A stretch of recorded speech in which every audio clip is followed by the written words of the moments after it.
There's an old saying here in the Philippines, walang matigas na tinapay sa mainit na kape. No bread is too hard when soaked in hot coffee. It's a perfect image of what happens in our hearts. In all of us, there are parts that remain hard, unyielding, resistant to change. Certain sins we keep falling into, certain wounds we refuse to let heal, certain aspects of our lives we don't want God to touch. We think we are strong and unbreakable, but under the right heat, the right pressure, we soften.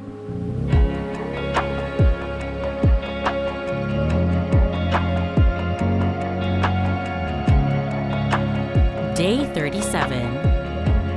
Our gospel today is taken from Matthew. Then, one of the 12, the one called Judas Iscariot, went to the chief priests and asked, "What are you willing to give me if I deliver him over to you?"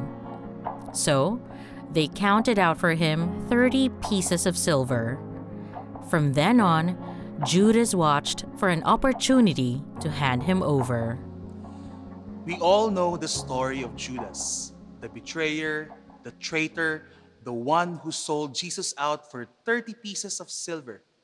It's easy to look at him and think, I would never do that. But the truth is, Judas isn't some distant villain. If we look closely, we might just see ourselves in him. In today's gospel, when Jesus says, one of you will betray me, the disciples don't point fingers. They don't say, oh, it's definitely him. Instead, one by one, they ask, surely it is not I, Lord.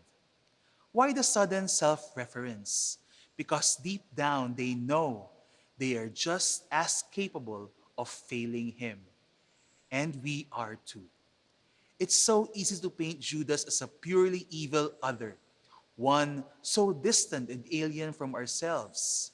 Yet, every time we choose sin over grace, convenience over conviction, pride over humility, we betray Jesus in small and big ways. And like Judas, we might not even realize when we've started down that road. And the hardest part, sometimes we don't even recognize ourselves anymore. We look back at things we've done, words we've said, and wonder, paano ko nagawa yun? Like the disciples, we want to believe we would never betray Jesus.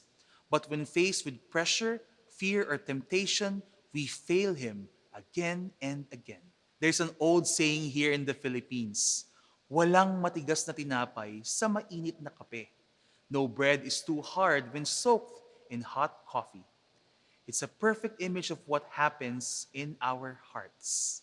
In all of us, there are parts that remain hard, unyielding, resistant to change. Certain sins we keep falling into, certain wounds we refuse to let heal, certain aspects of our lives we don't want God to touch. We think we are strong and unbreakable, but under the right heat, the right pressure, we soften. This is what we see in Judas and Peter. Both disciples, both chosen, both sinners. But where Judas hardened his heart and turned away, Peter allowed himself to break, to weep, to be changed. Judas thought his failure was final. Peter realized that God's mercy is stronger than any failure. Holy Week is not about pretending that we are strong, that we have it all together. It's about acknowledging where we've been weak, but not stopping there. We are not meant to stay in our sin, in our regret, in our betrayals. The cross exists because Jesus knew we would fail, and he wanted us to have a way back. This is our hope, that no matter how far we've fallen, God's mercy is greater. That even when we think we've ruined everything, Jesus is still waiting for us.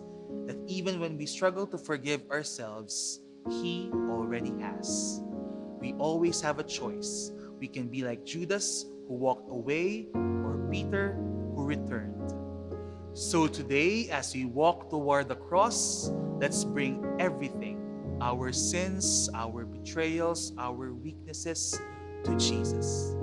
Let's allow His mercy to soften the hardened places in our hearts. Because no heart is too hard, no failure too great when placed in the warmth of His love. Do you fall into the trap of refusing to believe in God when the going gets tough? Subscribe now to the Feast TV YouTube channel and fill your feed with faith and inspiration.